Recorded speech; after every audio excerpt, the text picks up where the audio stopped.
So, welcome all. My name is John Weiss. I'm the current chair of the planning board.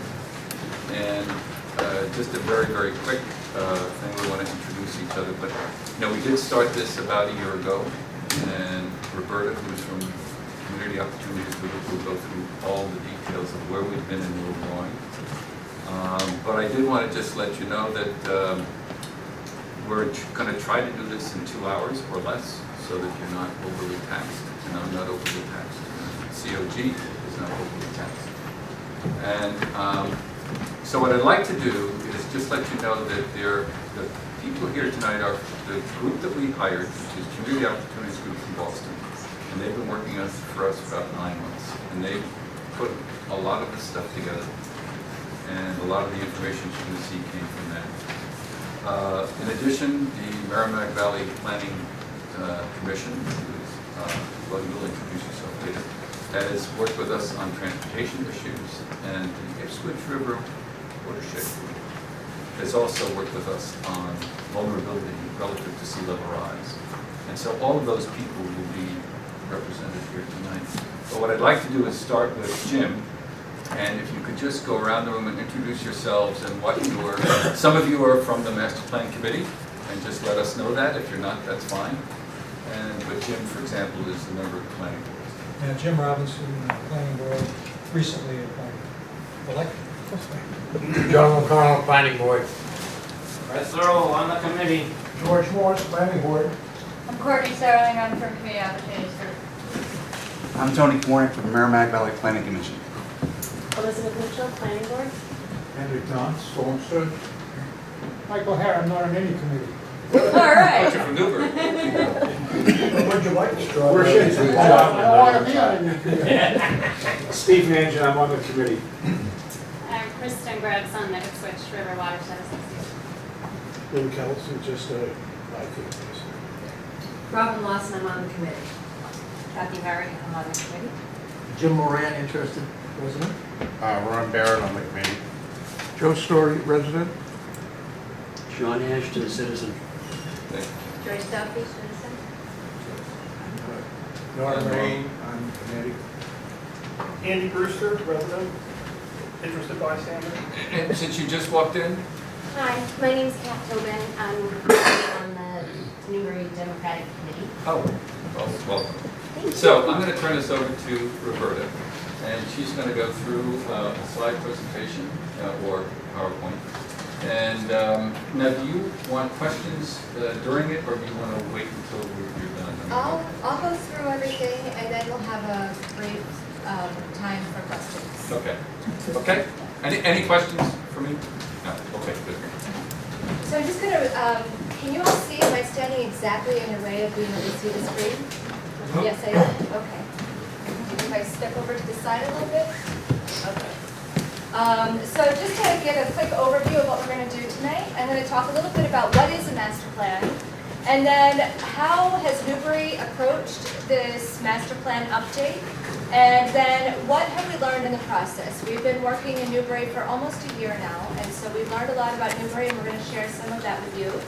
And of course, I don't know how many of you, hopefully all of you participated in the survey that we put out last month. And so I'll go over some of what we've learned from the survey, and then have some time for question and comments, and then very importantly, we're going to have some time to discuss a little bit more about some of the issues and some of the tools that the survey uncovered. So with that, what is a master plan? So a master plan is really a way for the community to take a picture, to take a look at the whole big picture, put everything together of what are ways that you're going to evolve in the next 10 years, taking into account conservation, preservation, housing and employment, mobility, how you get around in the community, how you get to your jobs and the places that you go, public health, safety and welfare, fiscal sustainability, a balanced tax base is very important, as we learned, to many of you, and equitable use of local and regional resources. What are some resources that are available to you that you could be using to help you meet some of your needs and challenges over the next 10 years? So this is what's motivated Newbury to undertake an update of its master plan that you last did in 2007, I believe it was? 2006. So that, that helped you make some decisions over the last decade, and it's time to revisit that and see what is it that you need to do over the next 10 years and beyond. So there is a state context for what is a master plan. Under the state law, there's a definition of a master plan, and communities are required to undertake master plans. It's a soft requirement. There's not a consequence to communities that don't carry out master plans. And it's defined as a statement of goals and policies, land use element, housing element, economic development, natural and cultural resources, open space and recreation, services and facilities, circulation and implementation. Many communities add and subtract from this list to focus on the things that are of importance to them. But Newbury's master plan, essentially, as we'll go through what the whole master plan is going to look like in Newbury, basically follows this outline. Another thing to understand about the master plan is that here in the state of Massachusetts, there's not a requirement that your zoning, for example, be aligned with what's recommended in the master plan. That is true in some states, that communities are required to align their zoning with their master plan. In Massachusetts, the master plan is advisory in nature. It helps to guide your decisions going forward, but you're not committed to what is found in the master plan, what's recommended. So how is Newbury undertaking its master plan? First of all, you've hired us consultants to come and help with some of the elements and bringing it all together. And the town of Newbury is working on several elements where there's less change, less controversy over some of what the master plan will be taking into consideration. And also the Merrimack Valley Planning Commission. MVP, commission is going to be helping, or has been helping, with the transportation element. So Community Opportunities Group is working on the housing and economic development, and Town of Newbury, the Master Plan Committee, and some subcommittee working groups are working on community facilities and services, natural resources, historic and cultural resources. And then we're going to be taking all of these elements and weaving them together in the land use element. And from that, we'll develop a 5-year strategy and then a final master plan. So the master plan process to date has been a combination of public engagement and analysis. We started with an in-depth analysis of background, existing conditions, economic conditions, housing, demographics, and all of the elements are going to contain some analysis of existing conditions. And then we put these, we also at the same time have worked with the Master Plan Advisory Committee and conducted a series of interviews and focus groups, interviews with stakeholders, business owners in the community, people who have been engaged in various aspects pertaining to particularly housing and economic development, to help us to understand the picture, the context in which we'll be planning. And so then we developed draft elements and working with some working groups, which were committee members, but also asking people from outside of the committee to help out on a very limited basis to help define what is the direction going forward for the town, particularly for housing and economic development. And then after preparing these draft elements, we undertook a survey, which had amazing results. Over 350 people responded to the survey, which for a community of this size is remarkable. And it really tells a lot about what are the issues and feelings in the community, as we'll get into further. And so this evening, we've asked you all to join us in a public public forum and presentation of where we are today.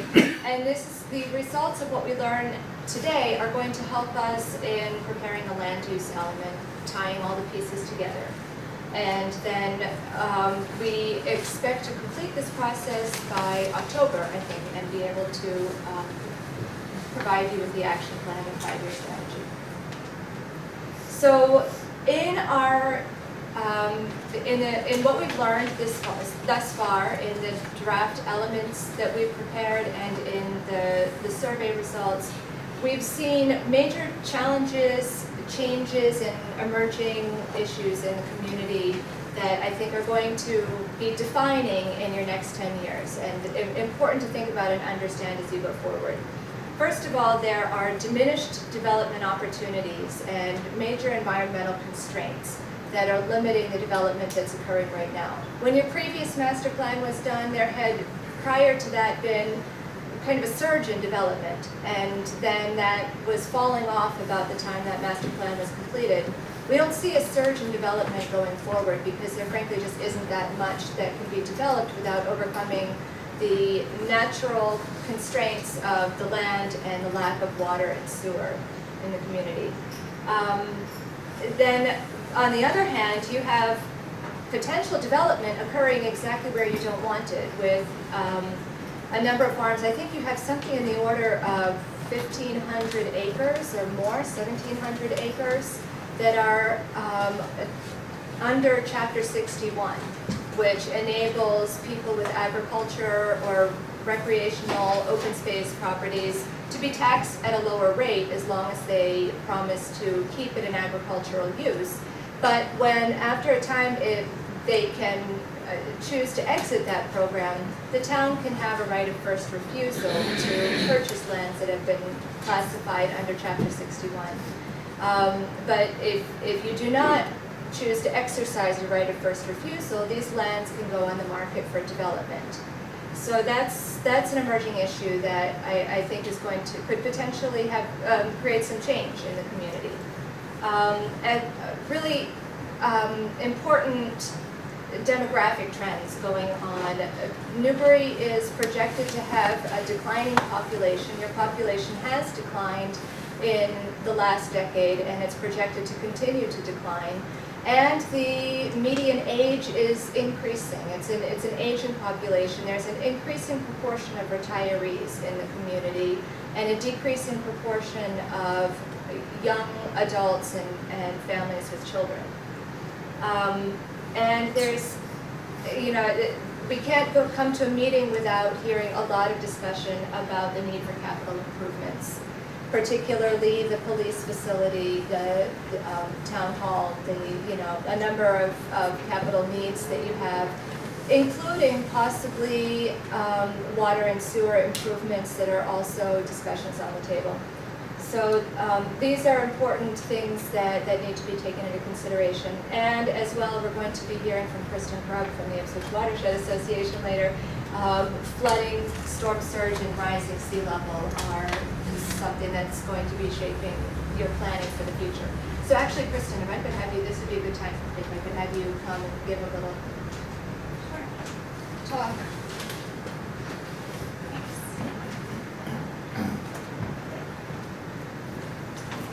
Thanks, Roberta, and thanks, Martha. As I said, I'm Kristen Grubbs. I'm a planner with the Ipswich River Watershed Association. We've been working with the town of Newbury on the Great Marsh Resiliency Planning Project, so I was invited to come tonight and just spend a few minutes describing what that is. And excuse me, I've got allergies these days, so sorry if I clear my throat.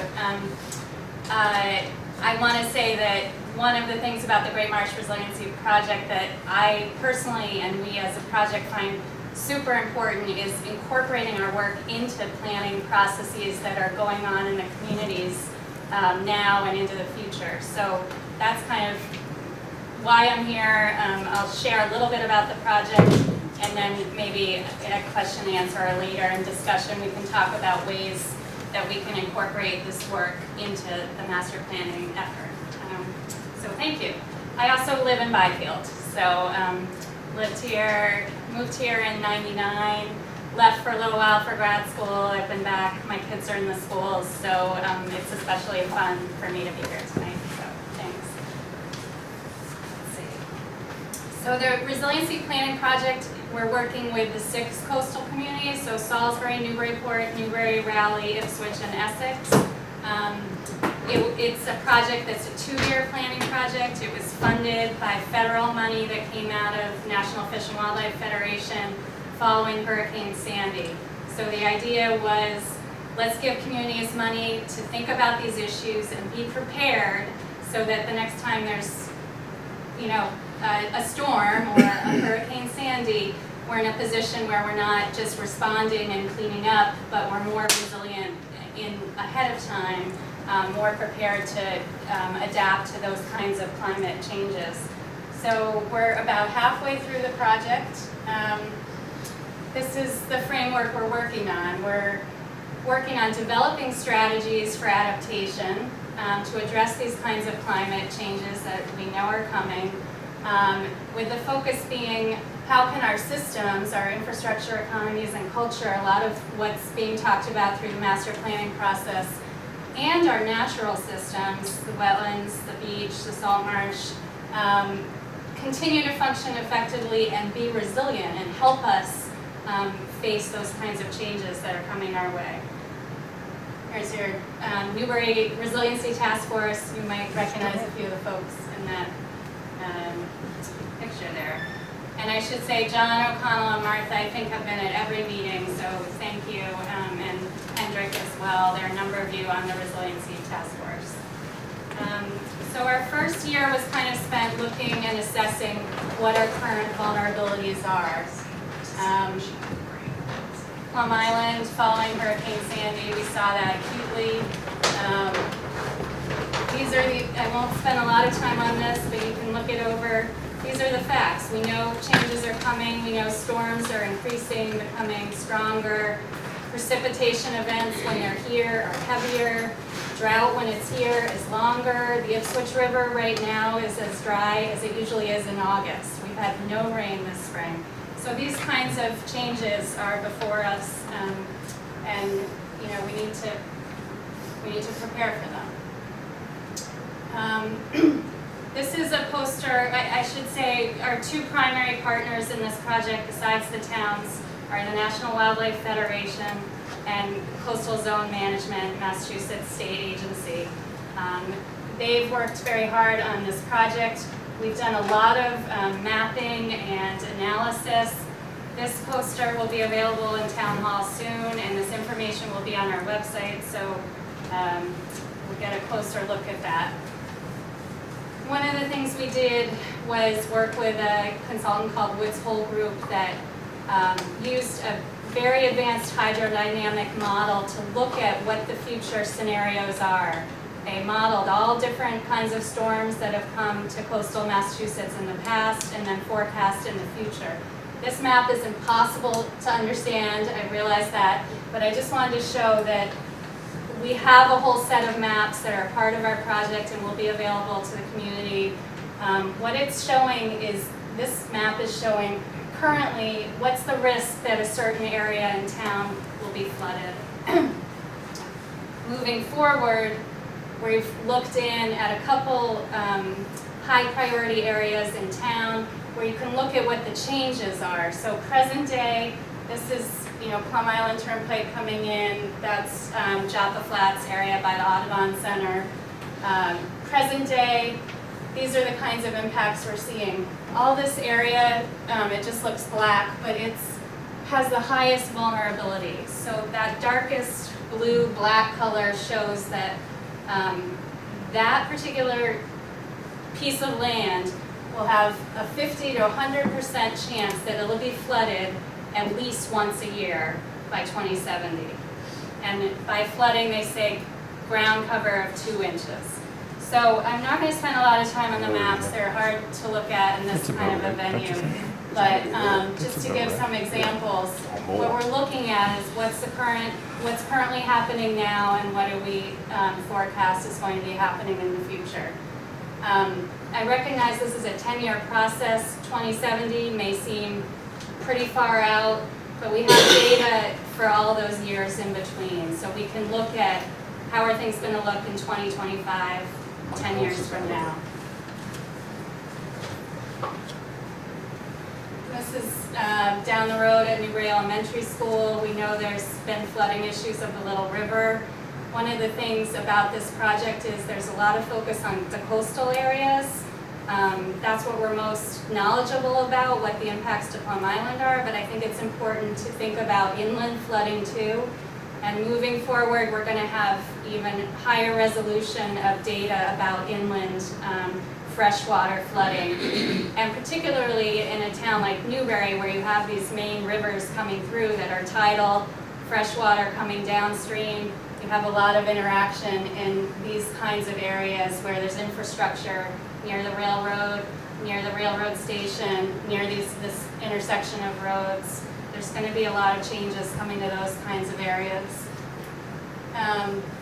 So all this data, we have another partner, USGS, is working with this mapping data, and they will have a report that's out in the next couple of months that looks at impacts of climate impacts to these particular kinds of communities. So I do think that'll be a particular way we can share information for this master planning process. I think this report that we're waiting on will be pretty useful to incorporate into the plan. And I just want to emphasize, the Great Marsh is this incredible, internationally important system. It's more than 20,000 acres of connected salt marsh. This ecosystem provides a lot of services to us currently.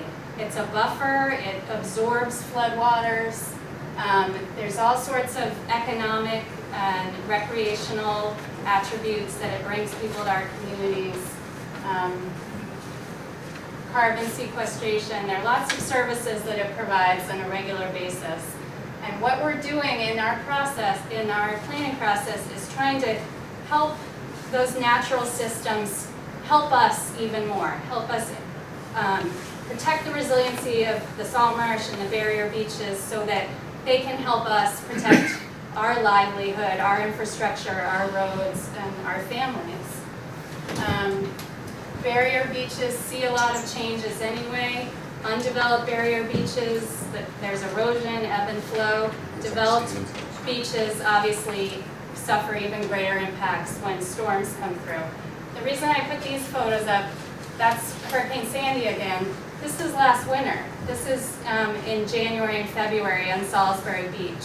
So it's not just the big storms that can have an impact on our coastline. It's small, repetitive storms dug up all this part of Salisbury Beach. But, so we've assessed our vulnerability. We know there are issues. However, there are ways we can work together to respond to that, and that's really looking forward. I want to sort of present a hopeful view. I think there's a lot of different kinds of strategies. One of them is the planning process in the local community. You're already doing it. So with the National Wildlife Federation, we are looking at different strategies communities are taking across the nation. There's a lot of places we can learn from that have had larger storms than we have. And we're working to build resilience and adjust to those impacts. This is a one-pager sheet the National Wildlife Federation put out. There are natural solutions, nature-based hybrid solutions. There's green infrastructure like revetments and jetties, and then there's policy strategies. There are lots of different approaches that communities can take to trying to preparing and responding. Sorry.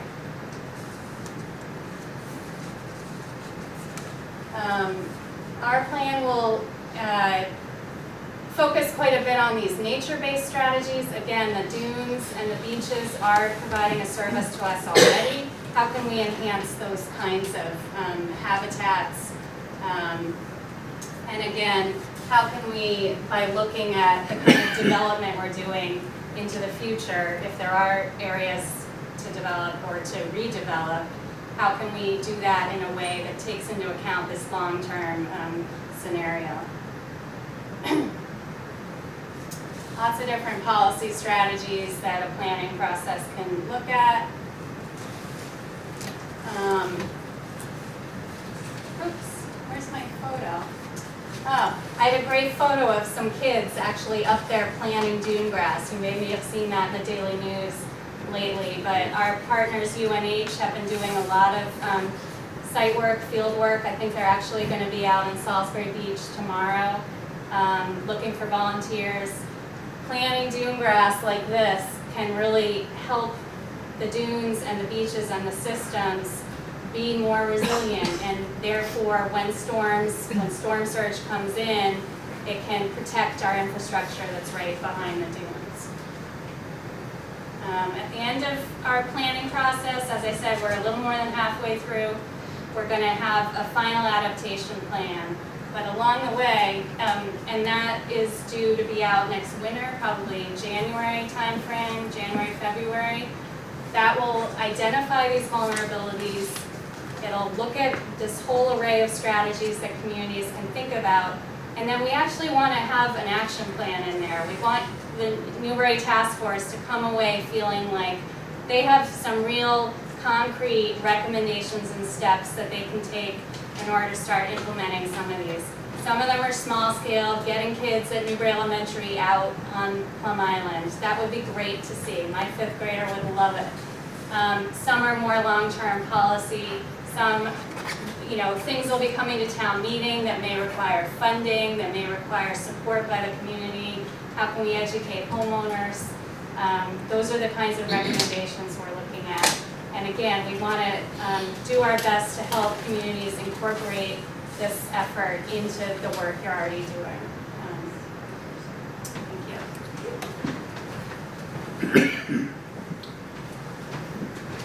So thank you. I would love to be able to get into this level of detail about all of the issues that we've identified, but given the constraints of time, I'm going to move on to talking about the survey results.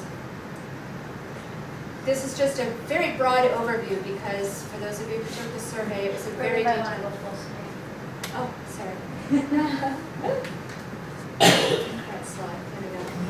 Thank you. So this is a very detailed survey. It just took in so much information that hopefully the town will continue to find useful over time. And we'd love to find more ways to be able to share with you to help pick apart what we learned in the survey.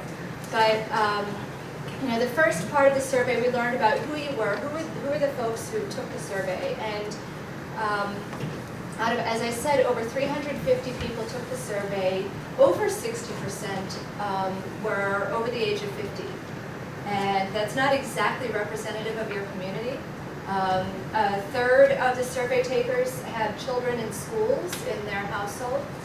75% moved here from elsewhere. So about 25% either were born here and moved away, or and came back, or they were born here and never left. And half currently work outside of Newbury. Not quite a third are retired. And the other folks not included in that are people who work from home or work in Newbury, or they are staying at home or unemployed currently.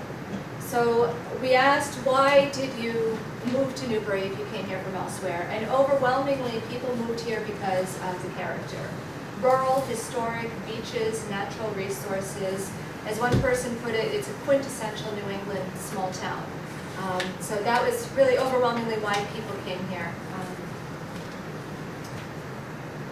And the first thing so the survey had sections for each of the elements of the master plan.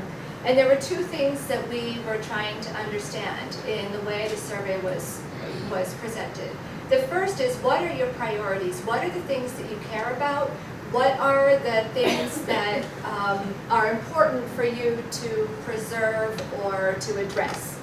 And so then in the very last section, we asked to rank them relative to each other, not only within, not only what are the 5 or 6 different reasons why you might want to preserve open space, but how does preserving open space compare with all of these other things that are important to you?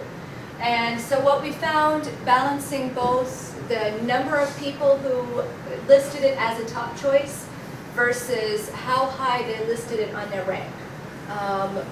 Need to control and balance the tax burden was the top concern. Preserving agricultural land was the second highest concern, very close together with controlling tax burden. And needing to control new growth, preserving historic community character. So this reflects all of the reasons why people say they want to live in Newbury, and they are the things that are most important to you to protect and preserve. And then needing opportunities for walking, biking, and it's cut off so I can't remember the rest of the sentence. Climate change, the impacts of the storm surge, the projected decline in school enrollment, and some people commented just the projected decline in population altogether. I would clump those together as kind of the second level of concern that we heard about in the survey. And then beyond that, services and support for the Asian population, particularly services and facilities that will enable people to continue living in their homes as they age. Attracting and retaining jobs and employers and your local businesses, supporting your local businesses. These are farther down on your list of priorities. And finally, things that are least priority for you are the cost and availability of housing, affordable to, cost and availability of housing. Too much regulation, traffic congestion, and too little regulation. The survey provided us with a sense of what your land use vision might be. So if you can abstract, the categories are in and around Old Town, Upper Green on the far left. Then is Route 1 is the second category. In and beyond, in and around Byfield Village, Central Street at Route 95, and Plum Island, I should be pointing, and Plum Island. So in and around Old Town and Upper Green and Plum Island, both you're envisioning very little change in the single-family residential, multifamily residential mixed use. There's very little support for additional development in these two places. And not surprisingly, we heard from a lot of folks that they would support commercial development in the Route 1 corridor. Also around Central Street at Route 95, we could see additional or new commercial development. Other types of land uses might include some multifamily housing. Again, actually it's interesting, there's the greatest balance of uses in Byfield that people would envision. It's less support for development overall, but nevertheless, we can see some of everything happening in Byfield. Probably just that's compatible with the scale of Byfield Village.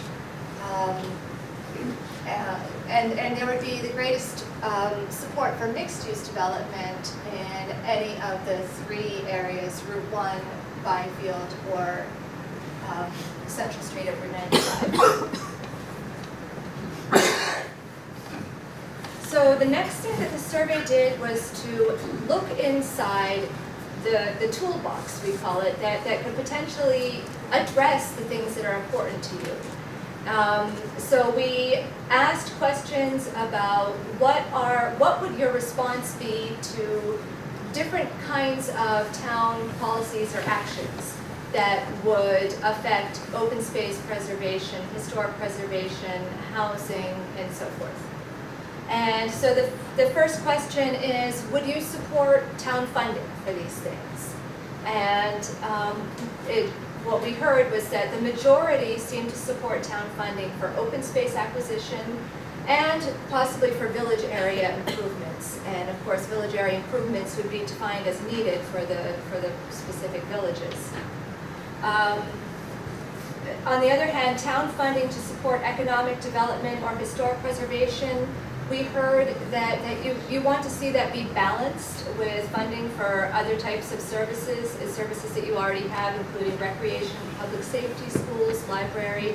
You'd like to see these things not be at the expense of the services that you already have.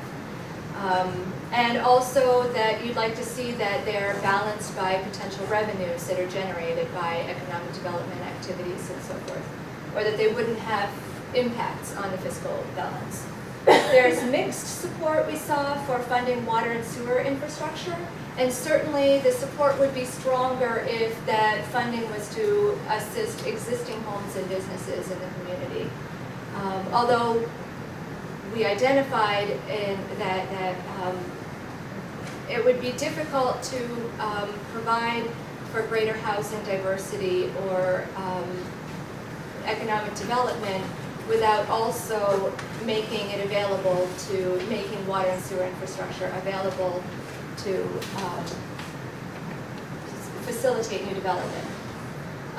Improvements in town facilities, as I mentioned before, that's a big need, and there would be a lot of people support funding for improvements in town facilities. What a lot of people say is that these need to be in scale with the community that we are. That a lot of people also say that these things need to be attractive in order to support the quality of life and the value of our community. So these are conversations that need to continue. And we asked, wherever it was relevant to the topic of discussion, of whether the Community Preservation Act would be supported as a tool. The Community Preservation Act addresses many of what we saw as your top priorities.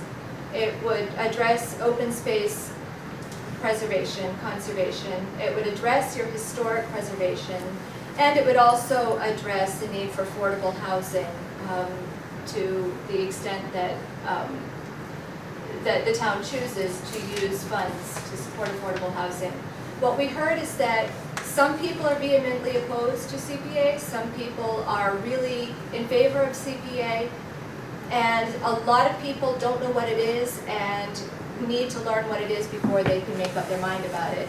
So just a brief description of what it is. The Community Preservation Act is a state program that enables communities to raise funds through a local property tax surcharge of 1 to 3% on top of the tax bill that would enable them to spend on specific programs of the community's choice. You would have your own committee that would make the choice of what, how you would spend those funds, and up to 80% of the funds could be spent in any one of those program areas: open space protection, historic preservation, and affordable housing. And a minimum of 10% needs to be set aside for each of those every year.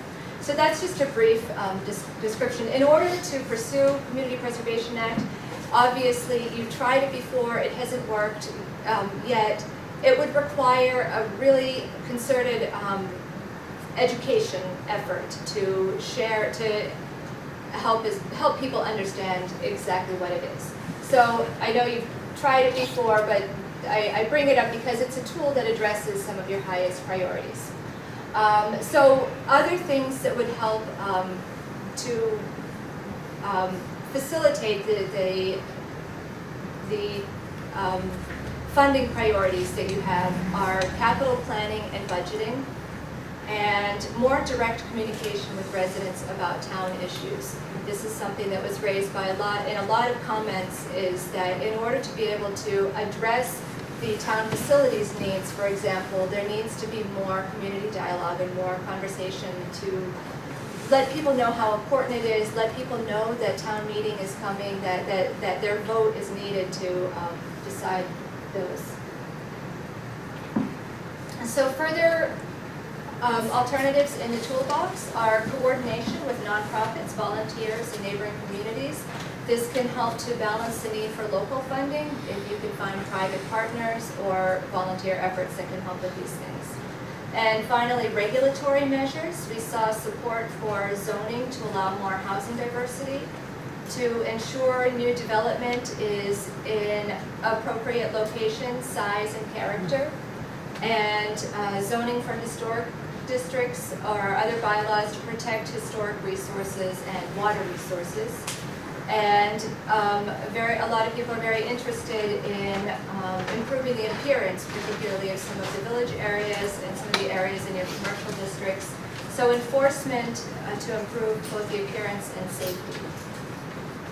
So this is, as you see, a very broad brush. We can get down into detail about any specific areas.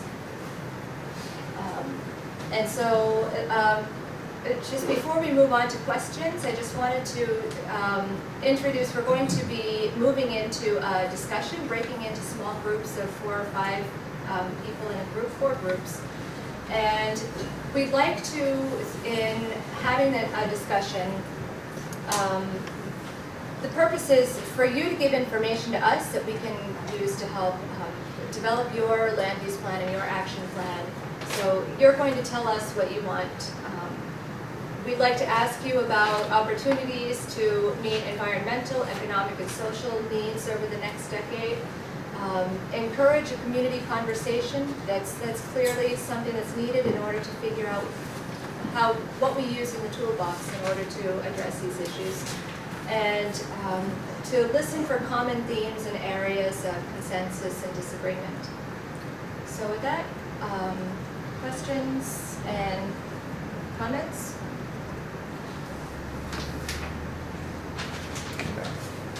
I believe you have nothing to say. I'm one of the people who noted that the Community Preservation Act was recently voted down. Yeah. And it seems to me we need to use the phrase that Steve Fram used in other contexts, is to respect the will of the voters, and not keep on trying to bring it back, particularly in light of the questionnaires where people noted that they were concerned about the tax rate and that sort of thing. So this seems to be a bit of a dichotomy there. I'm sure there are people that would support CPA, but in fact it was voted down. And we need to keep that in mind. In addition, CPA has been expanded so that you can pay for playing fields, bike paths, and a whole host of other things that really aren't CPA as originally envisioned. In fact, the funding for it's been tough, so the state is now putting in other money that, as was originally intended, into funding CPA. So it's become something of a problem child, in my opinion, given the sources of funding now coming from the state. Obviously, you've had difficulty passing it before. I'm not here tonight to sell you the CPA, but what I would say is that it's worth taking a close look at. It would be under your control. You could determine what criteria you would want to consider for projects and what you wouldn't want to consider. And if you were to do so, one of the reasons why it's voted down, as we found in the survey, is that people just don't know about it. So it would require more people knowing more about it in order to. I think the overarching theme and the main point that we're trying to make is that as fiscal conditions continue to become more difficult in upcoming years, as we anticipate they will with decreasing state funding and rising healthcare costs and other issues, that the need for alternative revenue sources is going to become more acute. And so CPA is one of many tools in the toolbox. There's also a number of state funding sources that they vary from year to year, as most people are aware, and grants and things of that nature. And so the main issue is mostly looking at alternative revenue sources to help take some of the pressure off of residential taxes. But that's not an alternative revenue source. No. That's just. Well, it's an additional revenue source. No, it isn't. No, it isn't. It's just an increase in the taxes. It's a surcharge, It's an yeah. increase in real estate taxes, and the state doesn't match anymore. So, Certainly. It's not a. Yeah. So moving on from the CPA, that's a discussion for you to continue if you choose to or not. The other thing I'll note is that my vision of a master plan is an advisory document. It doesn't mean you're bound to anything. But in general, I think the master plan should be talking about what's good for the community. For instance, this is an old thought of mine. There's a lot of stuff here that concerns Plum Island and trying to bring people down to Plum Island. Well, I get that, and I can support that for other Old Town, Byfield, whatever. But I we want to be clear that the master plan isn't meant to facilitate people coming in from other communities to the detriment of Plum Island. I think we're seeing that already, we need to take that into account. For instance, we're in discussion about expanding Merrimack Valley transportation resources that come on down to Plum Island, expanding the bike paths that are coming down to Plum Island. In a recent subcommittee meeting of the transportation subcommittee, was talking about having more bike racks, and the point was made, bike racks for Newbury people, not for other people. Just like on Northern Boulevard, it's Newbury resident parking only, so too bike racks to facilitate people coming down might be one to be designated for Newbury people, not for the great, too many people coming down to the island. Because again, that's not benefiting the community, it's benefiting someone else at our expense who live on Plum Island and suffer the slings and arrows of overcrowding and traffic. Wow. Macbeth? In other words, you want to be out on the island and nobody won't bother you, right? No, that's not what I said. Chapter 91 says we have to keep it open. In Plum Island, where I live, I'm the president of the Taxpayers Association, should have better things that take care of the people that come there. We should have more bike racks and more parking for them. And the rest of Newbury can use it. We take state and federal money to keep the beach up. If it wasn't for the state and the federal government, which everybody pays their taxes into, we wouldn't get a lot of things we do on Plum Island. I know, I have the meetings, I have a meeting Friday with all those people. So, individuals that don't want anybody else on their island, or don't want anybody else in Newbury, I don't know how you say things like that, because we're all inclusive in this country. We should be able to go wherever we want, they have chapter 91s, they have bike paths, they have all these things that are federally, state funded to keep people moving. I feel the same way. Yes. I just, as a parent of students, I find these numbers, and you mentioned it in your presentation, of declining children, just surprising and amazing. And I mean, in 10 years, 238 fewer students. Is that, do you have any other comment on that? Is that all the communities in this, in this part of Essex County seeing that? Is Newbury different for some reason? What's behind? I think Newbury is leading in the population change at the moment, but it is happening in neighboring communities as well. A couple of things that are driving this demographic change. First of all, I would want to point out that the projections that we have are based on historic analysis over the worst period of the recession. So that does affect, that dampens, I think, the amount of potential growth and movement among people, mobility in the population. So that would tend to suggest lower school children numbers. However, you've also seen lower school children numbers, so that's been accurate in the short term. And over the longer term, some things that are impacting that are, frankly, the cost of housing is about what young families can afford. So you're not seeing young families, and that is true in all the communities in the surrounding area as well. So fewer young families move in, they're not raising their children in the schools. So that, and it's also seeing an influx in people, it's partly a national demographic shift of an older population. And it's a balance of all of those things. Yes. Well, in Newbury, we have a lot of kids go to private school. Yes, that's the other factor, and that certainly increased during the recession, particularly for parents who had the means to send their children either to Governors or there's a few schools. St. John's. Yeah, St. John's and some of the schools regionally that, with the idea of kind of trying to give their kids a bit of an advantage, especially during an economic downturn. Shouldn't that really be a plus though? No, I mean, if the kids aren't going to the schools here, they're going to other schools. well, the families problem are we still have paying is we still have to pay for the school system. And Salisbury has a lot of lower income kids going into our school because they're transient, they move into, bed, just little houses and stuff like that for the season. And they all influx on our school system. So we probably have the same amount of kids. going to the school. The choice numbers are kind of interesting for where kids are choicing into and choicing out of. And so, so there are kind of there's a bit of an internal do-si-do as far as the local school system goes. Your elementary school is intensely popular among the parent population. It kind of wanes a little bit where you see people choicing their kids into other schools in Newbury as they get a little bit older, particularly at the high school level. Some of them go to Newburyport, some of them go to Raleigh. They kind of Raleigh they is should- Newbury. you're right there. That's a regional school district, but so they should. Just a slight. No contiguous borders here. But, so there is a little bit of shifting around, but as I said, the enrollment figures are actually somewhat up at your elementary school. It does kind of change around a little bit. There are some perceptions about the quality of schools, particularly at the upper level. Some of them go into the vocational schools, so there's, because there are choices, because there are options, you do see a little bit of things shifting around.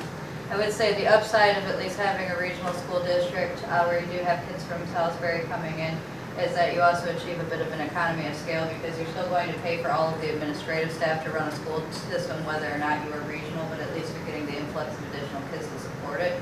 Right now you have fairly large facilities, which is good because when they were built to accommodate more students than you actually have. But as you do see an influx of kids either with special needs or as programming changes, the amount of square feet per kid that is needed is actually increasing quite a bit. So while you do have a declining school population, from a facilities point of view, you're in pretty good shape. We also have to look at what it's gonna cost us to fix that school. Eventually, yeah.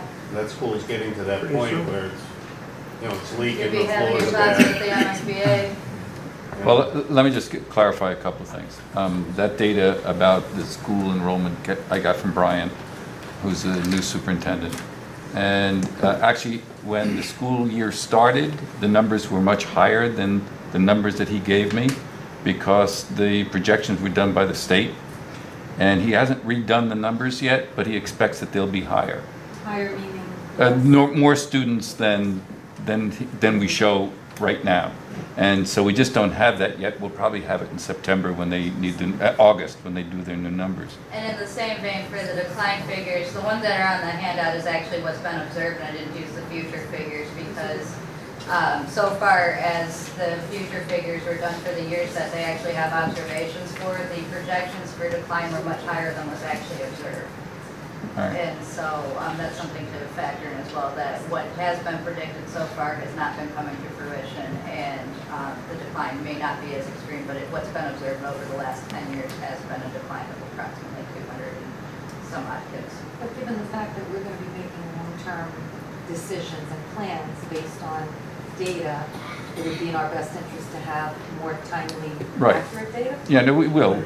We just don't, Brian doesn't have it. And so we're relying on the data that comes from the school department for that. And what I just said is anecdotal from Brian, Yeah. the superintendent. But isn't this the same in any The school? 238 is a real department? number. Period, and, yeah. Yes, it's going down in almost every school Yeah. district. So it's not Yep, just that's us. a fact. Well, no, Newburyport is stable. Yeah, but a lot of people are choicing into Right, Newburyport. right, but their numbers are stable. Right, but I went to a city football game and they said they were down like 800 kids in their school. You mean Boston? I don't know, I was in Medford at Oh. a game, and the guy was telling me they're down 800 kids in their school. Because it's too expensive to live there with kids. Well, I don't think people are having as many kids either. Well, no, and they're doing it later, so there's a bunch of demographic factors that go into it that are much broader national trends, but the anticipated, like, as we said, there's anticipated decline pretty much across the board in population, and it does impact. But we still have the same buildings, You do. we have administration, we still have costs. Yes, So even if we have less kids, we still have costs. yes, you will, And we're gonna have costs to repair the schools, we're gonna have, absolutely. all right, so, I mean, that's almost no, you know? My question would be, does that have a negative impact on our future or a positive impact on our future?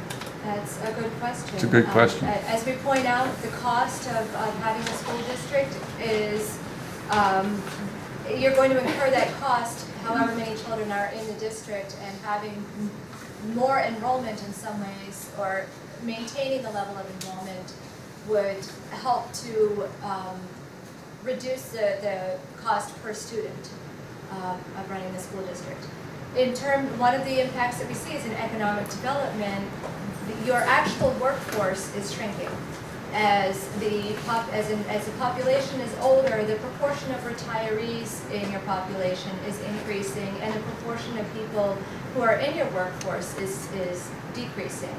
And given the types of jobs that you have in your community, the jobs that you have here don't necessarily pay what people can afford to live here.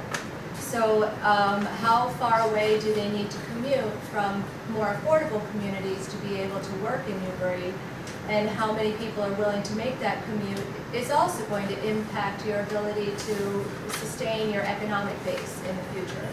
So the demographic trends can have a lot of impacts on your public services, your tax base, your jobs and employment base, your businesses, and your housing needs. The house with an aging population, your housing needs may tend toward forms of housing that don't exist in the community at the moment, in order for people to be able to stay here in their own community as they age. People would like smaller, to be able to downsize and to be able to live on one floor in many cases. And does Newbury offer the kind of housing that enables people to do that, or are folks going to need to move away to another community in order to find housing that they can safely live in? We're going to take one more comment from Ron before we, sorry, Sam was up first, before we break into discussion groups in order to get you guys out by 9, unless you'd like to stay with us until 11. But we'll have more opportunity for full group discussion in about a half hour, and certainly in small groups you can discuss your hearts out. I checked into that, the housing thing, the older people, and friends of mine's sons and daughters and stuff like that who are looking for homes. They're finding homes now of older people that are moving out, smaller homes, like around here and whatnot, that they can afford and work in this area. So this is still happening. It doesn't always have to be a $600,000 house. There is still $250,000 houses that are, and that our kids can buy as their first homes and start a family. So anecdotally, you may find that happening in some cases. That's not the general trend townwide. Yeah, however, this has been going on for a long, this is nothing new. This has been going on in this town since I've been alive, that's 73 years. No. It's just a tradition that people in this town tend to move out at a certain point. They can't afford to stay here. They used to live in Newburyport, but Newburyport's become totally unaffordable to most everybody. And they go to New Hampshire, they go to Maine, and this has just been going on forever. Just since 1635 probably. And also, with regards to the coastal situation, and talk about the increasing storms and all this, but in the 50s and 60s, that's when we had the big storms and lost all the properties on Plum Island. We've been through a really peaceful period for the last, since 54. We've been through, except for 1978, we've been through a very peaceful period. So we may just be getting back to I'd like to give each of the groups 5 minutes. We're at exactly 20 till. Come back and a representative from each group tell us what we discussed, what we learned in the group, and what conclusions we made about where you could see the community going. So we want to start with group 1. That was us. Group 1. Well, that was me, should have started with 5. Do you want to? I actually left my notes up in the. You're going to have to read your handwriting, I'm sorry. Yeah, 5 minutes. Why don't I just read, I think I'll just read my notes, which essentially were. Well, let's start with the group that's about community character, because all of the groups are a little bit different. She says that we're going to start by defining what our group is. Yes. Our group was about community character and what to do what are some ideas about how to preserve and enhance community character? Yes? Yes. So one of the first points that was brought up was the idea of enforcing existing regulations to clean up eyesores. Speaker.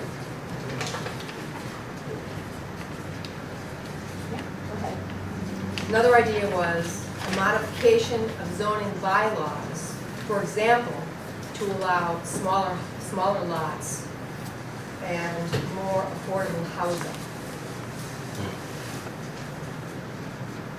The third idea was streetscape improvements, sidewalks and so on.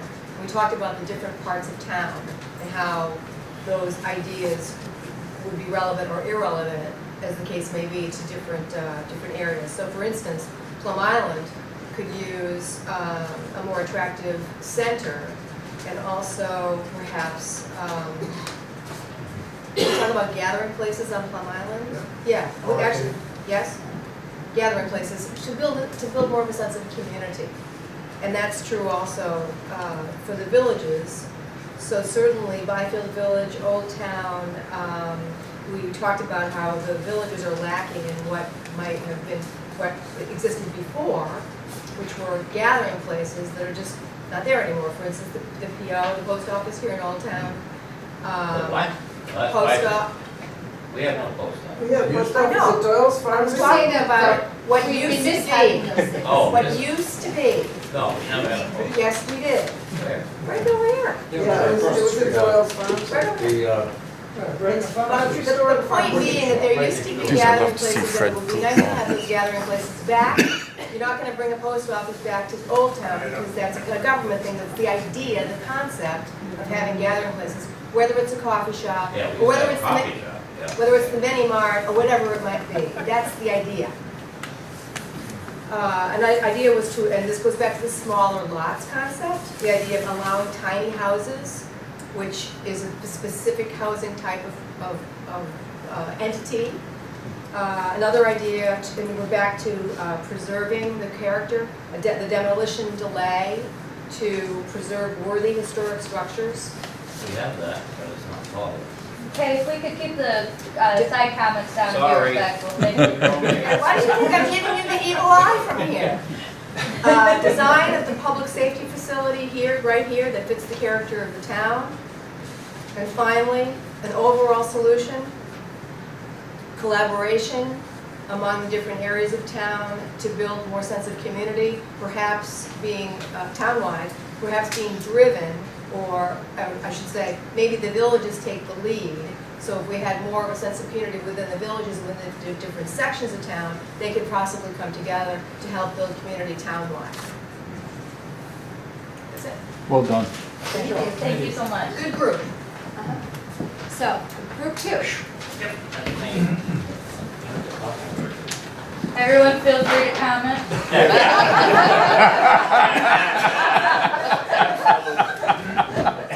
Well, we spun our wheels a lot. Wait, let's first define what was your group. Oh, this is municipal services and facilities. Okay. And we spun our wheels quite a bit, I thought. I don't think we reached an awful lot of consensus. But one of the issues we did reach consensus on was there's no place in this town to put your yard waste as a community. I mean, I have a big piece of property and I compost it, I burn it, whatever. A lot of people like that do. People on the island have no place to put it. And so there was a suggestion put forth that we do something out at the transfer station to handle yard waste and leaves and stumps and branches and that kind of thing. A drop-off facility, nothing picking up or anything like that. And I think we pretty much were in agreement on that one. Then we got down to the police station, fire station thing, and I didn't find any agreement in our group on that, to be honest. There's no question we need something. Some people think we need a fire station and a police station. Some people think we just need a police station. Myself, I think we should have it centrally located on Route 1. Some people like it here. But there was really no consensus. I didn't think there was any consensus. Was there any consensus in that group? No. There was actually one. Everybody agrees we need at least a police station. Right. Yeah. It may be a That's police true. station and a fire station, but everybody says police station, there is no doubt. True. Yeah. That's significant. Anybody else want to What are we prove gonna do that? with police? Go ahead. We did talk about the library some and how restricted the hours are and the location, but there's not much we can do about that at the moment. And we did talk a little bit about water and sewer, but we didn't really reach much on that one either. I'm just curious, how was that framed? How was that discussion framed? Water, sewer? Yeah. Well, I brought that up and I just made the statement that I felt that if we got into that, I didn't want to partner with Newburyport on it. I wanted our own system. Your own system. Yeah. So that wasn't unanimous, or was there any? There wasn't much. No? They can't handle what they have. It was, that was kind of our 2-minute warning discussion. Yeah, right. But I think what is agreed upon is that there needs to be more information about what the various options are and what they will cost. And I raise it only because since I've been on the board, individuals from the town, elected officials have always impressed upon the planning board the importance of water and sewer, water in order to really get commercial development on Route 1. You're never going to get anything that's going to get major ratables out there unless you get water. Right. And you're right. I don't see it didn't jump up in the survey, but it is out there in analysis, and we've got a lot of studies on it. But it looks like there's not a lot of unanimity about what we should do about it. Actually, I felt that our group was pretty much the same as the town, quite divided on this. That's interesting. Yeah. That's it. Fred, Yeah. just to support what you said about partnering with the city of Newburyport, as a Plum Island resident and therefore suffering the slinking hours of being partnered with the city of Newburyport, I think there are a lot of things that deserve looking at down the road if we end up going that way. For instance, the city of Newburyport is spending a lot of money to upgrade their system so they can develop the city of Newburyport. But the cost of doing that are being put on all the ratepayers, including the ratepayers in Newbury. Oh, yeah, you got a surcharge. And I'm paying for that, even though Yeah. it does nothing to benefit Newbury, Plum Island residents.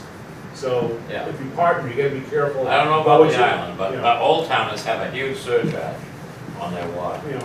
But So what- there's something about intermunicipal agreement that would come up that needs looking at. and Well, trying to Fred get was out- saying he didn't want to have an association with Newburyport. I think he understands. And I don't wanna have it, I wouldn't recommend doing it either. Okay. So I want to make sure we get to all the groups, and Yeah. this is clearly an area where more discussion is going to be needed. So, Number group 3. number 3, you're up. Can I convince anyone? You did a wonderful job. So start with defining your groups so that we all know what you talked about. Open space and conservation was the focus of our discussion. Let's see, highlights. We talked about how much farmland has been lost over generations and the need to protect the farmland we have. We weren't particularly knowledgeable about what was permanently or legally protected now and what isn't, but we recognized that the few larger farms seem stable and there are more smaller hobby farms that are developing, which is we're supportive of. We talked about, in terms of climate change impacts, sea level rise, one of the ways to look at land conservation is where does the salt marsh need to go as the seas rise. So looking at areas of town where marsh migration might be happening, one of those areas looks like it's over by Old Town Hill. So the Little Old Town Hill area would be a great place for future conservation to happen, whether that's partnering with the trustees of reservations or local efforts. What else? There was a question about improvements related to the current open space and conservation land. I think there's support for the rail trail expansion that's already happening, and seeing that continue with partners. there's support for upgrades to beach facilities, bathrooms, or supportive infrastructure for public recreational use by townspeople. How do we fund any of this? One idea was having a lottery. We talked about that. We talked about somehow gaining revenue from the people who use the spaces recreationally, the birders. Maybe there's a surcharge. Don't know. Started through some ideas around about that. We talked a little bit. Sorry. A buck per species. Yeah. We have 360 something species. Yeah. All right, You're 366. onto something there. And then just finally, we did talk a little bit about CPA. I think there is a sense that, maybe not everyone knows everything about it. I know there's exemptions for elderly, there's exemptions for low income. The community, I think really looking at the numbers of what would a 1% surcharge be. I also think the point was made that the state match, I believe, is still coming from real estate surcharges and on the sale on real estate transactions. So every time a property changes hands in Newbury, that money's going into the state's CPA funds. If Newbury's not in CPA, then we're not getting access to any of that revenue that our residents are paying into. So you can kind of look at it a bunch of different ways. I think the sense was it might be worth doing some more educating around it. And we also talked about looking at what other communities are using their CPA funds for, because I do think there's a pretty good match between some of the needs that are being identified, some of the values that Newbury has around historic open space qualities, and the match for those things being funded through CPA. What did I miss? John, did I miss anything? Patrick? Okay. Group number 4. 4 some more? Sure. That'll be me. Oh, perfect. Just jump up and have anything, you're gonna handle. We are the mobility group. We look at transportation issues and needs in the town. And the first thing that came up when we tried to discuss what the most important needs were safety for bicyclists and pedestrians and traveling through the town. And it was pointed out that there needs to be a better way to connect 3 sections of town by foot and by bike to promote mobility. And right now that doesn't exist. Sort of went from there to tying in how you can move by bike or by foot to get to the Newburyport commuter rail station. And we got into discussion of how could you get across the rotary, what could be done there. And it was suggested that you could perhaps look into putting in a footbridge over top of Route 1. So that's an option that might get discussed because the city of Newburyport is trying to come up with different options now to reconfigure Route 1 rotary. There was also some complaining about parking at the commuter rail station. There were a lot of commuter rail station issues that people wanted to see addressed. One of them being the lack of signage at the commuter rail station when people get off the trains, directing them to any services that might get them away from the station or provide them with information where they want to be going.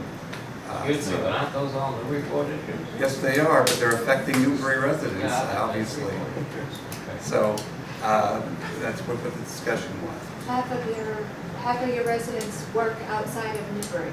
Yeah. So a lot of those people are taking the train. And a lot more people are going to Boston, the greater Boston area. And what we saw looking at the journey to work data was that the percentage of people working in Boston jumped significantly over the last 15 years, and the number of people who are taking transit to get there has jumped up. So My point is, we can't do anything about it, it's in the report. true, but in fact, it's You can very advocate. fortuitous right now because I'm part of the process that's looking at that rotary, and we can bring this type of feedback to that whole discussion. Then we next went to bike racks, and we know there was a discussion about having bike racks on Plum Island, but there was also concern that you don't have enough bike racks at the library or town hall. Not here, right? There's none here. And so it's not just that Plum Island should get more bike racks, it should be something that's looked at town-wide. Now, in terms of identifying the most important upgrade that could be made, one reaction we got was keep paving. The paving that's been going on in recent years is great, and it's improved the quality of the roadways, and that's a fact. We've noticed that too. It's huge. The quality of the federal aid roads in this town has improved over the last 5 years, and it's looking like it's also true for local roads. So whatever you're doing, keep it up. And then it was also then going back to provide more friendly streets so that people, again, could travel safely by bike and by foot. And I brought up the fact that complete streets and developing a complete street ordinance is a way for you to do that, identify what your priorities are, and do it the way that you want to do it. There's fear that if you implement a complete street ordinance, somebody's going to require you to widen every road and put in sidewalks where they really aren't. A complete street concept is that you would look at a roadway, and instead of just designing it primarily for cars and trucks, you also incorporate bicyclists and pedestrians. What that usually means is you're widening the streets, but you're going to be putting in shoulders for cyclists and sidewalks. You don't have to do that. You can take into account your own community context and use complete streets to identify places where you can make these inter-town connections and not try and shoehorn or force improvements where they just really aren't logical. So that would change your character. Right. Well, if we change it, but what we saw when they redid Main Street in Byfield, and they widened it a little bit and put in not a sidewalk, but a bike lane. Pedestrians and cyclists can use the same space. If it's a sidewalk, you can't get bikes. Unless it's a wide sidewalk. Even then, it's. Marshall, is that signed as a bikeway? I haven't seen it. It's just a wide. It's just a wider shoulder. but it doesn't show a little bike. It doesn't show any bikes, but it's there. really You good, have it. and bikes use it all the time. As a discussion point, as we talk about complete streets and bike lanes and the like, enforcement came up in some of the discussions, and I think it's important to say there needs to be an enforcement component for the bicyclists, because right now, bicyclists are really running wild and crazy, they're not doing a single file. Yeah. That point that was brought out exactly. They were taking over the road. That was the quote basically, and I've heard it many times. They do have a greater right to the road than you would think, but still, a lot of that is a result of the fact that there aren't any shoulders. Bicyclists were here before I'd cars. be interested to see some statistics to see if the Newbury Police Department has written any tickets for bicycling misbehavior, like going through a crosswalk when people are in the crosswalk, for instance. So I think that's an interesting data point to try and ask the chief about when the transportation subcommittee meets again. I believe some of the police officers are going to be joining us to talk about some of the issues. So maybe we can make a note on that. And I can't end this without saying that improvements need to be made on Route 1A. Well, I will say this, I walked the sidewalk this morning from Newburyport, and by gosh, we've got a new sidewalk here that wasn't there at last Yankton Homecoming. And it's good to Graham Avenue, after Graham Avenue, well, that's a rock. Where, Newburyport, Fred, or here? No, that was Newbury. Newbury, where? Right here? From Marlborough Street down to Graham Avenue, it's fine.